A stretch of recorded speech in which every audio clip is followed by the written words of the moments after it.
Assalamualaikum everyone, welcome back to my channel. We have started series of verbs. तो इसमें हमने already 3 lectures complete किए हुए हैं जिसमें हमने active verbs, stative verbs, definition of verbs और एडवर्ब्स को पढ़ा है। तो आज के टॉपिक में हम पढ़ेंगे वर्ब की फॉर्म्स को, क्या 5 फॉर्म्स ऑफ वर्ब और उनका यूजेज पढ़ेंगे। ये जो 5 फॉर्म्स ऑफ वर्ब है आपकी, ये आपको टेंसेस में फिर आगे जाके यूज़ हो जाती है ना। ये पास्ट प्रेजेंट दोनों फॉर्म्स में आपको यूज़ होती हैं। ठीक, तो आज हम 5 फॉर्म्स ऑफ वर्ब पढ़ेंगे। ठीक, चलिए। तो हमारे पास बेसिकली 5 फॉर्म्स ऑफ वर्ब्स हैं। वैसे तो 3 ही हैं बेसिक, लेकिन हम फिर 2 इलेबोरेटेड टर्म्स को भी पढ़ते हैं। ठीक, ये मैं आपको पढ़ाऊँगी एक एक करके कौन सी टर्म कहाँ पे यूज़ होती है। ठीक, तो पहला है V1, V2, V3, V4 और V5। V1 को हम बोलते हैं बेस फॉर्म भी, यानी कि ये सारे वर्ब्स की बेस बन जाता है। जितने भी फॉर्म्स आपको, जितने भी टाइप्स ऑफ वर्ब्स आ जाएंगे आपको आगे, उनकी बेस बन जाता है कौन सी, V1 फॉर्म में। और इसका नाम क्या है, प्रेजेंट टेंस। ठीक, ये किसके साथ यूज़ होता है, थर्ड पर्सन प्लूरल के लिए। ये जो first person, second person, third person, ये हमने प्रोनाउंस में ऑलरेडी डिस्कस किया हुआ है। तो जिसने नहीं देखा होगा वो वहाँ से पढ़ ले। First person, second person, third person plural में उसमें कौन कौन से आते हैं, वी आते हैं, यू आते हैं, दे आता है। और कहाँ पे V1 यूज़ होता है, मॉडल्स में। मॉडल्स जो है हमारे, वो हम आगे पढ़ेंगे। मॉडल्स और हेल्पिंग वर्ब्स, इन दोनों में ये यूज़ होता है। तो मॉडल्स में can, could, may, should, would, ये वाले यूज़ होते हैं। हेल्पिंग वर्ब्स में बी की फॉर्म है ना, is, am, are, was, were, been और बीइंग, जो 7 फॉर्म्स ऑफ बी है। और हैव की फॉर्म 3 फॉर्म्स और डू की 3 फॉर्म्स, ये हम आगे जाके पढ़ेंगे। बस इतना यहाँ पे याद रख लीजिए कि V1 जो है बेस फॉर्म, ये प्रेजेंट टेंस में यूज़ होती है। और कहाँ पे प्रेजेंट टेंस में, कहाँ पे इसका यूज़ होता है, थर्ड पर्सन प्लूरल में, मॉडल्स में और हेल्पिंग वर्ब्स में इसका यूज़ होता है। ठीक, V2 हमारा सिंपल पास्ट है। ये जो पास्ट और प्रेजेंट वाली फॉर्म्स है ना, जो मैंने इनके नाम दिए हुए हैं, ये सारा आपको आगे जाके टेंसेस में यूज़ होगा, जो हम इंशाल्लाह वर्ब्स कंप्लीट करने के बाद टेंसेस पढ़ेंगे। ठीक, इसमें सारे सब्जेक्ट्स आते हैं सिंपल पास्ट में, यानी कि पास्ट की सारी फॉर्म्स। ठीक, आई, वी, यू, यानी first person, second person, third person, V2 हर किसी में यूज़ होता है। अच्छा, ये जो वर्ब की सेकंड फॉर्म है, ये हमें पेसिव वॉइस में यूज़ नहीं होता है। एक्टिव पेसिव वॉइस वो भी हम आगे जाके पढ़ेंगे। इतना याद रख लो यहाँ पे कि V2 की जो फॉर्म है, ये हमें पेसिव वॉइस में यूज़ नहीं होता है। लेकिन V3 की जो फॉर्म है, ये हमें पेसिव वॉइस में यूज़ होता है और इसका नाम है पास्ट पार्टिसिपल। इसमें कौन सी फॉर्म यूज़ होती है, हैव की फॉर्म्स, हैज़, हैव, हैड, यानी कि had, have, has, had, having और हैज़, जो 5 फॉर्म्स, यानी कि मेनली तो हम 3 ही फॉर्म्स ऑफ हैव की लेते हैं, उसमें कौन सा पास्ट पार्टिसिपल यूज़ होता है। फोर्थ है हमारा प्रेजेंट पार्टिसिपल, यानी कि ING वाला फॉर्म, कंटिन्यूस फॉर्म। पार्टिसिपल में हमारा इसमें ING फॉर्म, यानी कि कंटिन्यूस फॉर्म में कहाँ पे, इज़, एम, आर, ये भी बी वाली फॉर्म्स। ठीक, और जो ये V5 है ना, V5 एक्चुअली आपका एलेबोरेशन है V1 का। जैसे V1 आपका प्रेजेंट टेंस में यूज़ होता है, V5 भी आपका प्रेजेंट टेंस में यूज़ होता है। लेकिन अब डिफरेंस क्या है कि V1 हमारे प्लूरल्स के लिए यूज़ होता है, थर्ड पर्सन प्लूरल के लिए, और V5 थर्ड पर्सन सिंगुलर के लिए यूज़ होता है। ही, शी, इट, इन लोग, इनके लिए हमें V5 का यूज़ होता है। ये असल में क्या है, V1 प्लस SESIES है ना, सिंगुलर से प्लूरल जाने के लिए SESIES का ऐड किया जाता है, तो वो हमारा V5 बन जाता है। मैंने यहाँ पे कुछ एग्जांपल्स दी है इन 5 फॉर्म्स में। V1 कहाँ पे यूज़ आता है, जैसे ये लिखते हैं ना प्रेजेंट टेंस में हम, we write every day, write यहाँ पे V1 है। शी रोट ए लेटर, अच्छा she wrote a letter yesterday, wrote यहाँ पे V2 है, सिंपल पास्ट। V3 में ही हैज़ रिटन द रिपोर्ट। ठीक, हैज़ रिटन आ गया यहाँ पे, यानी कि रिटन इसकी थर्ड फॉर्म है, किसकी, राइट की। V4 इंग फॉर्म है ना, they are writing their answers. और V5 राइट का V1 का एडिशन कीजिए S, शी राइट्स नीटली, ये आपका V5 बन जाता है। ठीक, ये 5 फॉर्म्स हमारी वर्ब की है। मेनली 3 ही हैं, 2 इलेबोरेट करके हम पढ़ते हैं, कौन कौन सी, V4 और V5। ठीक, यानी कि पास्ट पार्टिसिपल तक ही लेते हैं। प्रेजेंट पार्टिसिपल में फिर ING, V4 हमेशा आपका ING फॉर्म में होगा और V5 V1 का एलेबोरेशन है। यहाँ पे मैंने फ्लावर बनाया है, इसमें मैंने पेयरिंग की हुई है इनकी। V1 और V5 पार्टनर्स, V3 और V4 पार्टनर्स, V2 अलग है। V1 और V5 कैसे, दोनों प्रेजेंट टेंस के लिए यूज़ होते हैं। V1 प्लूरल्स के लिए, V5 सिंगुलर्स के लिए, ठीक।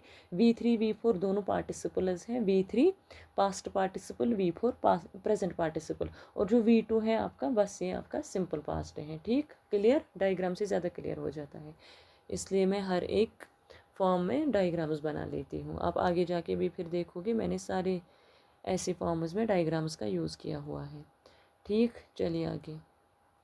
अच्छा, अब इनका स्ट्रक्चर देखते हैं, इन पांचों फॉर्म्स का स्ट्रक्चर देखते हैं। अब आपको समझ आ गया है। V1 V5 partners, V3 V4 partners, V2 अलग।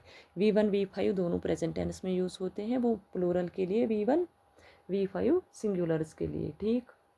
फॉर एग्जाम्पल इसका स्ट्रक्चर कैसे बनता है, जैसे हमारा बेसिक स्ट्रक्चर ऑफ सेंटेंस है subject plus verb plus object, तो यहाँ पे कैसा स्ट्रक्चर बनेगा, subject plus V1 plus object. For example, और ये किन के लिए, प्लूरल्स के लिए यूज़ होता है, तो इसमें वी दे यू आएगा। We eat food, we subject, eat verb और फूड ऑब्जेक्ट, है ना। इसी तरह अगर वर्ब की सेकंड फॉर्म, उसका स्ट्रक्चर देखेंगे कैसा सेंटेंस में होता है, subject plus V2 plus object. हाँ अच्छा, ये जो ऑब्जेक्ट कॉम्प्लीमेंट मैंने लिखा है, कभी कभी सेंटेंस में हमारे ऑब्जेक्ट कॉम्प्लीमेंट भी होता है, जो मैंने आपको प्रीवियस लेक्चर में सब्जेक्ट कॉम्प्लीमेंट ऑब्जेक्ट कॉम्प्लीमेंट पढ़ाया हुआ है already. I played cricket, they ate food, है ना। आई इसमें सब्जेक्ट, प्लेड प्ले की second form V2 cricket object, ठीक। अगर होता I played cricket every day, तो होता आई सब्जेक्ट, प्लेड वर्ब की second form, cricket object, yes every day, every day बन जाता ऑब्जेक्ट कॉम्प्लीमेंट, ठीक। क्लियर। अच्छा, V3 की फॉर्म, V3 में हमें पता है क्या है, ये हमारा पेसिव वॉइस में यूज़ होता है, V2 यूज़ नहीं होता, इसलिए मैंने इसमें पेसिव वॉइस का भी स्ट्रक्चर लाया है। इसमें बन जाता है subject plus has have had, ये तीनों फॉर्म्स आ जाएंगी। या तो सब अगर प्रेजेंट वाला होगा तो हैज़ और हैव का यूज़ होगा, और अगर पास्ट होगा तो हैड का यूज़ होता है, ठीक। Subject plus has have had plus V3 plus object, ठीक। She has written a letter, she subject, has plus V3 a letter object, ठीक। और ये पैसिव वॉइस में यूज़ होता है। फॉर एग्जांपल, जैसे हमने एक्टिव वॉइस में लिया, she has written a letter, इसका पेसिव बनेगा the letter was written by her. Active passive हम आगे करेंगे, फिर उसकी टेंशन नहीं लेना, फिलहाल हमें स्ट्रक्चर समझा रही हूँ। The letter was written by her, तो इसमें क्या आएगा स्ट्रक्चर पेसिव वॉइस के लिए, यहाँ पे लेटर ऑब्जेक्ट था, यहाँ पे लेटर पहले आ गया, है ना। The letter was written by her, यानी कि वहाँ पे लेटर बाद में था, सब्जेक्ट वर्ब के बाद यहाँ पे पहले बिगिनिंग ऑफ द सेंटेंस में ऑब्जेक्ट आ गया, तो स्ट्रक्चर क्या बनेगा, object is am are was were, यानी कि बी की form plus V3 plus subject, ठीक, by subject, the letter was written by her. V4 जो मैंने आपको बता दिया, V4 कहीं पे भी देखो ING की फॉर्म आएगी। She is doing homework, she subject, is am are be की form, doing do plus ING की फॉर्म, है ना, डूइंग होमवर्क। अच्छा, इसमें अगर होगा, अब हमने देखा है इसमें स्ट्रक्चर टू जेरंड और पार्टिसिपल के बारे में हमने पढ़ा हुआ है। जेरंड कब होता है, जब वर्ब सब्जेक्ट की फॉर्म में होता है, वर्ब के V4 प्लस वर्ब, है ना, और यानी कि जब क्या होता है, वर्ब के साथ कोई नाउन होगा तब उसको बोलेंगे जेरंड, और अगर वर्ब के साथ हमारा नाउन होगा उसको जेरंड बोलते हैं, वर्ब के साथ हमारा एडजेक्टिव होगा उसको हम पार्टिसिपल बोलते हैं। रीडिंग इज़ यूज़फुल, यहाँ पे क्या बन गया, रीड प्लस ING, है ना, वर्ब की फोर्थ फॉर्म, यानी कि वर्ब की फोर्थ फॉर्म, और क्या आ गया, सब्जेक्ट कॉम्प्लीमेंट, वो बन गया हमारा जेरंड। यहाँ पे for example she is reading, reading वहाँ पे ऑब्जेक्ट बना था, लेकिन यहाँ पे रीडिंग बन गया है हमारा gerund, as a noun use होता है यहाँ पे। रीडिंग इज़ यूज़फुल, तो रीडिंग यहाँ पे हमारा जेरंड बनेगा, ठीक। इसी तरह पार्टिसिपल अगर होगा, अगर वर्ब के साथ क्या होगा, अगर वर्ब के साथ हमारा एडजेक्टिव होगा तो उसको बोलेंगे पार्टिसिपल, ठीक। ए क्राइंग बेबी, क्राइंग यहाँ पे क्या है, यहाँ पे क्राइंग बेबी क्या है, क्राइंग यहाँ पे वर्ब है, बेबी यहाँ पे इसके साथ क्या है, बेबी यहाँ पे ना हाँ जी, क्राइंग बेबी का कैसे हमारा पार्टिसिपल बन जाता है, क्राइंग बेबी यहाँ पे हमारा नाउन बन जाता है ना। और क्राइंग उसका एडजेक्टिव यहाँ पे दिखा रहा है, क्राइंग यहाँ पे नाउन वर्ब नहीं है, क्राइंग यहाँ पे एक एडजेक्टिव बनता है। बेबी का एडजेक्टिव क्या है, क्राइंग, तो यहाँ पे ये पार्टिसिपल बन जाएगा। ठीक, इसी तरह V5 वो मैंने आपको बता दिया है। V1 का एलाबोरेशन है, V1 के साथ SES IES को लिख लीजिए। इसका स्ट्रक्चर कैसे बनेगा, subject plus he she it, है ना, singular nouns plus V5 plus object. He goes to school, he subject, goes verb की fifth form, go plus ES, और स्कूल यहाँ पे ऑब्जेक्ट बन जाता है। ठीक, अच्छा अब हमें देखना है सिंगुलर प्लूरल इन वर्ब्स। वर्ब्स में हम सिंगुलर प्लूरल कैसे बनाते हैं। इसमें थोड़ा केस उल्टा है, जैसे हम अगर हमें नाउन्स में सिंगुलर से प्लूरल बनाना होता था, हम SES IES का ऐड करते थे। फॉर एग्जांपल बॉय से बॉयज़, गर्ल से गर्ल्स, है ना, टॉय से टॉयज़। लेकिन वर्ब्स में उल्टा है, कहाँ पे, अगर हम पास्ट टेंस लेंगे, फॉर एग्जांपल पहला वाला जो मैंने दिया, verbs don't change from singular to plural, यानी कि इसको हम बोलते हैं ED फॉर्म। ये ED फॉर्म में ही रहेगा, पास्ट हमेशा आपका ED फॉर्म में रहेगा, चाहे सिंगुलर हो चाहे प्लूरल हो, उसको हम बोलते भी हैं ED फॉर्म पास्ट टेंस में। फॉर एग्जांपल अगर एक पर्सन का बोलेंगे he played well, multiple persons का बोलेंगे दे प्लेड वेल, यहाँ पे वर्ब की फॉर्म चेंज नहीं हुई है ना, सिंगुलर के साथ भी ED, प्लूरल के साथ भी ED, इसको हम बोलते हैं ED फॉर्म। ये कहाँ होता है, पास्ट टेंसेस में। ठीक, अब अगर प्रेजेंट टेंसेस में सिंगुलर प्लूरल हो लेना होगा, इसमें सिंगुलर के साथ ही S है, प्लूरल के साथ नहीं है। For example he rights neatly, he singular subject है, राइट्स यहाँ पे क्या बन जाता है, राइट प्लस S, है ना। ये हमें लगता है यहाँ पे प्लूरल है, यानी कि अगर सिंगुलर सब्जेक्ट होगा वर्ब का S और ES फॉर्म आ जाएगी, जो हमें दिखने में प्लूरल फॉर्म है, लेकिन है ये सिंगुलर। शी प्लेज वेल, है ना। अगर प्लूरल को ले, अच्छा प्लूरल इसके बाद, पहले सिंगुलर का देखेंगे। अगर सिंगुलर सब्जेक्ट होगा तो वर्ब के साथ S और ES होगा। इसी के साथ अगर इसी के थ्रू अगर हमारा प्लूरल सब्जेक्ट होगा, यानी कि दे वी, तो वर्ब की कौन सी V1 फॉर्म आएगी। ठीक, तब SES नहीं आएगा। यानी कि इन शॉर्ट अगर हमारा सब्जेक्ट सिंगुलर होगा तो वर्ब के साथ S और ES का यूज़ होगा। ही शी, उनके साथ S और ES का यूज़ होगा। For example he rights, she plays. और अगर हमारा सब्जेक्ट प्लूरल होगा दे वी, तब हमारा वर्ब सिंगुलर फॉर्म में आएगा, V1 की फॉर्म में आएगा। For example they right neatly. अब आप बोलोगे यहाँ पे दे प्लूरल है, हम वर्ब भी प्लूरल लगाएंगे, दे राइट्स नीटली, वो आपका रॉन्ग बनेगा। वहाँ पे क्या आएगा, वर्ब का बेस फॉर्म V1 फॉर्म आएगा, यानी कि प्लूरल के साथ वर्ब की बेस फॉर्म V1 फॉर्म आ जाएगी। यहाँ तक क्लियर हुआ। पास्ट टेंस में ED फॉर्म, प्रेजेंट टेंस में ES फॉर्म, और अगर प्रेजेंट टेंस में सिंगुलर के साथ ES फॉर्म, अगर प्लूरल होगा तो विदाउट ES, यानी कि वर्ब की बेस फॉर्म आ जाएगी उस टाइम। ठीक, अच्छा इसमें एक्सेप्शंस हैं कहाँ पे सिंगुलर प्लूरल होगा। For example I and you है, आई राइट डेली। अब आप बोलोगे मैम आपने तो बोला कि सिंगुलर सब्जेक्ट होगा तो वर्ब का SES नहीं, इसमें एक्सेप्शन आई और यू है। आई खुद सिंगुलर है, इसके साथ वर्ब की सिंगुलर फॉर्म यूज़ होगी, यानी कि S और ES वाली फॉर्म यूज़ नहीं हो गई। आई राइट डेली, आई राइट्स डेली नहीं आएगा। यू वर्क हार्ड, यू हमारा सिंगुलर भी खुद है प्लूरल भी खुद है, लेकिन यू में चाहे सिंगुलर हो प्लूरल हो उसमें वर्ब की कौन सी V1 फॉर्म यूज़ होगी। ठीक, अब अगर देयर प्लस वर्ब होगा, आई एंड यू एक्सेप्शन याद रखना, क्यों, क्योंकि अगर ये सिंगुलर, आई तो सिंगुलर है, यू चाहे सिंगुलर हो प्लूरल हो दोनों के साथ वर्ब की बेस फॉर्म यूज़ होगी।